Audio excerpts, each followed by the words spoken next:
வணக்கம் விவோ சொன்னாங்க இருக்கீங்க. நம்ம வீட்டில் பாருங்கள் இன்றைக்கி சுட்ட கத்திரிக்காய் மசியல். இந்த கத்திரிக்காய் வந்து பாருங்கள் எல்லாமே நான் சுட்டு எடுத்து வச்சுருக்கேன். தேவையானது வந்து கத்திரிக்காய் வந்து ஒரு 5 கத்திரிக்காய் வச்சுருக்கேன். ஒரு தக்காளி பழமும் சுட்டு எடுத்தாச்சு. பச்சை மிளகாயும் நல்லா சுட்டு எடுத்துருக்கேன். சாதத்துக்கு இதுதாப்பா இந்த மிளகாயும் நம்ம சுட்டாச்சு.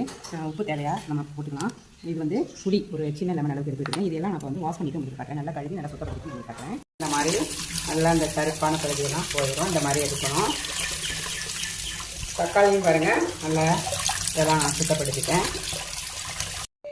பாருங்கள் கத்திரிக்காயெல்லாம் நல்லா வாஷ் பண்ணி எடுத்து வச்சுட்டேன். தக்காளி அது மாதிரி எடுத்து வச்சாச்சு. இந்த பூண்டு பச்சை மிளகாய் எல்லாம் போட்டு இந்த இடிகளில் போட்டு கொஞ்சம் இடிச்சுக்குவோம். இது வந்து மசிக்கலாம் நான் கையில் பிசைஞ்சுக்கலான்னு இருக்கேன்.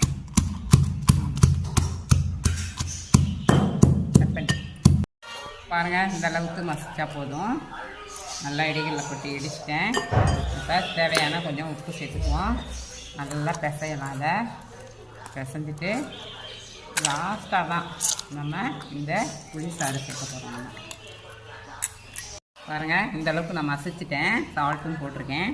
இப்போ இந்த வெங்காயமும் போட்டு நல்லா பிசைஞ்சிக்குவோம். புளி இது விட்டுக்கலாம். இது சாதத்தில் போட்டு சாப்பிட்டாலும் அவ்வளோ டேஸ்ட்டாக இருக்கும். இப்போ வந்து நம்ம கம்மங்கழி நம்ம ரெடி பண்ணி வச்சுருக்கோம். அதுக்கு தான் இது.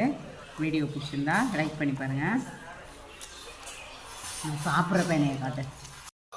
சுட்ட கத்திரிக்காய் மசியல் ரெடி ஆயிடுச்சு.